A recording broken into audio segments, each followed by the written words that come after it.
प्रदेश के शिक्षा मंत्री रोहित ठाकुर ने भाजपा पर राज्य के हितों की अनदेखी और तथ्यहीन आरोप लगाया।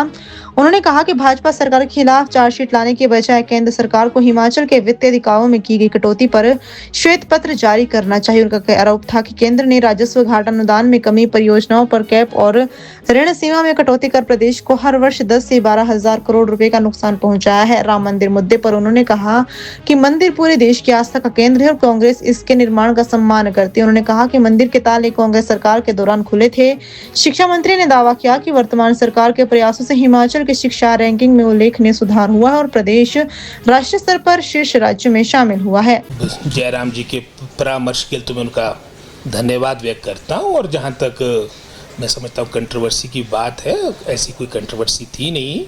और विशेष रूप से आपने देखा कि इन 3.5-4 वर्षों में हमारे शिक्षा विभाग में बहुत से कार्य हुए, बहुत से मैं समझता हूँ उपलब्धियाँ हमारे विभाग के द्वारा हुई है।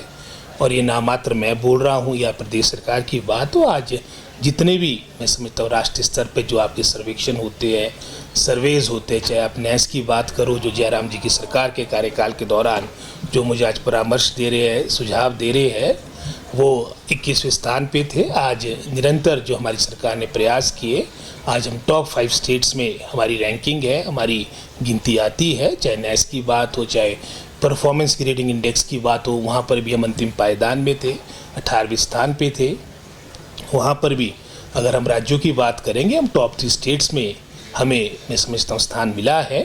100% लिटरेसी हुई। आपकी चाहे असर की रिपोर्ट हो, जो पिछली सरकार के कार्यकाल के दौरान आपका रीडिंग और लर्निंग लेवल न्यूनतम स्तर पे था, आज उसमें निश्चित रूप में एक बहुत बड़ी प्रगति हुई है। आज केरला के साथ हमारी गिनती होती है। और साथ ही साथ लिटरेसी की अगर बात करेंगे, आज जो एक समय में हिमाचल प्रदेश में सिर्फ 7% आपकी लिटरेसी रही है, आज पूरे भारतवर्ष में 99.30 मात्र 2 स्टेटें हैं, गोवा और हिमाचल प्रदेश। और निरंतर ये मैं नहीं कह रहा किसी सरकार के कार्यकाल के दौरान हुआ है, डॉक्टर परमार के समय से लेके जो हिमाचल के निर्माता रहे, उन सब के प्रयासों से आज इस स्थान पे पहुंचे। और जो कार्य हुआ वो जनता जनार्दन के समक्ष है।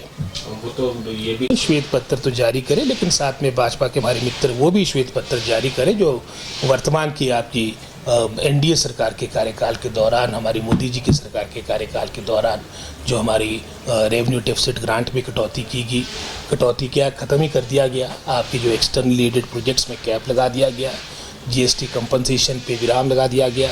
इसी तरह से मैं समझता हूँ जो लोन लिमिट थी उसमें भी काफ़ी कटौती की गई है। और ये सभी कहीं ना कहीं प्रदेश को अगर एक वर्ष का भी अगर आप आंकलन करेंगे, अगर आप तुलना करेंगे जयराम जी के कार्यकाल के दौरान की और वर्तमान सरकार के कार्यकाल के दौरान की, लगभग कोई प्रतिवर्ष आपका कोई 10-12 हज़ार करोड़ का अंतर आपको देखने को मिलेगा। लेकिन उसके बावजूद भी हमारा प्रयास है कि हिमाचल प्रदेश आगे बढ़े और अपने सीमित साधनों में हम किस तरह से अपने प्रदेश को आगे ले जा सकते हैं, उसके लिए हम प्रयासरत हैं।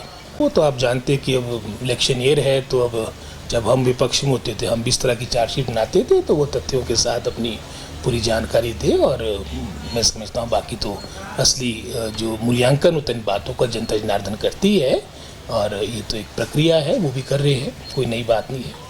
दुर्भाग्यपूर्ण है जो ये मैं समझता हूँ घटनाक्रम हुआ, क्योंकि ये सारी बातें हमारी आस्था से जुड़ी है। और विशेष रूप से ऐसी सरकार के कार्यकाल के दौरान जो हर तरह से मैं समझता हूँ कहीं ना कहीं इस बात को लेकर कहीं राजनीति भी होती आई है।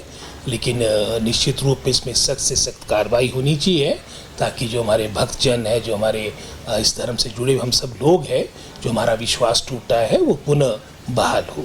इस वक्तव्य से वो जो उनकी जिम्मेदारी वो पीछे हट नहीं सकते। ये भारतवर्ष की जनता जनार्दन जानती है। और जहाँ तक राम मंदिर की बात है, हम सबके आस्था का प्रतीक है। और ये भी एक फैक्ट ऑफ द मैटर है, जब राम मंदिर के ताले टूटे थे, जो हमारा वहाँ पर जो प्रक्रिया प्रारंभ हुई थी पूजा की, उस वक्त राजीव जी की सरकार थी। बाकी न्यायालय के द्वारा उसमें फाइनल ऑर्डर आया और उनकी सरकार के कार्यकाल के दौरान आए, मंदिर बना है, उसका हम सब स्वागत करते हैं। इनॉग्रेशन तो मैं समझता हूँ वहाँ पर 7-8 आपके उद्घाटन शिलान्यास हो चुके थे। और जहाँ तक जयराम जी स्टेटमेंट दे रहे हैं, वो आप इसकी पूरी जानकारी तथ्य उनसे ले सकते हैं। लेकिन हमने विधिवत रूप से सारी बातों का उद्घाटन किया, शिलान्यास किया। इसमें मैं समझता हूँ ये जयराम जी इसका उत्तर दे सकते हैं, बाकी मैं ज़्यादा टिप्पणी नहीं करूँगा।